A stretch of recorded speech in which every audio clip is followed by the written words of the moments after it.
Bonjour à tous et bienvenue pour cette nouvelle vidéo sur les bons étudiants. Aujourd'hui, nous allons aborder le deuxième chapitre de ce semestre 2. Dans le premier chapitre, dans toutes ces vidéos, on va se retrouver dans la playlist Mathématiques 1 S2. Nous avons fait 12 premières vidéos sur les ensembles, les applications d'ensemble, le vocabulaire, les notations, etc. Dans ce deuxième chapitre, nous allons voir les n uplets de réel. Nous allons faire plusieurs vidéos, également des exercices en fin de chapitre. Pour cette vidéo qui va être très courte, nous allons juste aborder la définition des n uplets de réel, voir leur signification, voir la définition. Et ensuite, on passera à des vidéos un peu plus complexes, un peu plus compliquées, avec beaucoup plus de notions à aborder. Juste avant de commencer les explications, je vous rappelle comme d'habitude qu'il y a en description plusieurs liens, plusieurs bons plans pour que vous, en tant qu'étudiant, vous puissiez économiser de l'argent.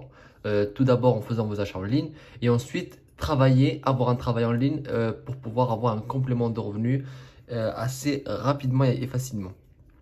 Donc les différents liens sont en description, allez voir ça, ça va sûrement vous intéresser.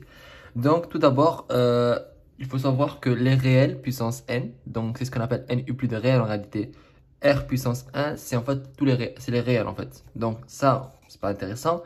Mais quand il y a un puissance 2 réel, c'est en fait, il faut donner deux éléments, c'est-à-dire que deux éléments de R, de réel, x1 et x2.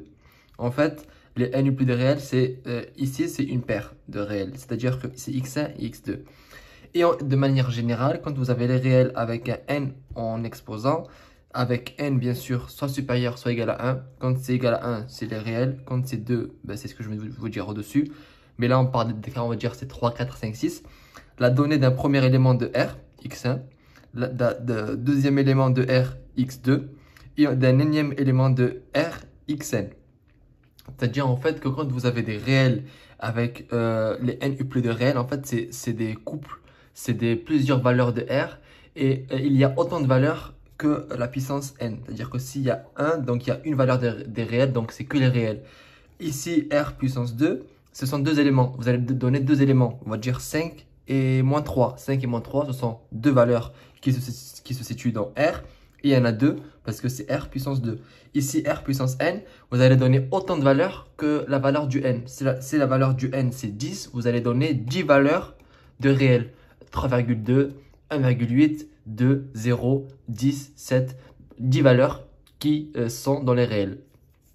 Pour exemple, je vous ai mis ici R puissance 3. Donc, vous allez donner une valeur x1, x2 et x3. Trois valeurs.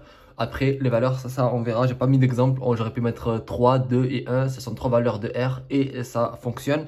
Mais bon, ça, je pense que c'est pas le plus compliqué. Il faut juste que vous compreniez en fait l'idée générale des n plus de réel. En fait, ce sont autant de valeurs qu'il y a à la puissance n ici. Donc, je vous avais dit que cette vidéo allait être très courte, très facile. Mais c'était important quand même de l'aborder pour ceux peut-être qui ne suivent pas des cours en présentiel, notamment dans cette période compliquée. Donc j'espère que cette vidéo vous a aidé. Je vous donne rendez-vous dans les prochaines vidéos qui vont être un peu plus longues et un peu plus complexes comme je vous l'ai dit en début de vidéo. Et pour ma part, je vous recommande tout d'abord de vous abonner à la chaîne YouTube pour être tenu au courant des nouvelles vidéos. Et je vous donne rendez-vous dans une prochaine vidéo sur les bons étudiants.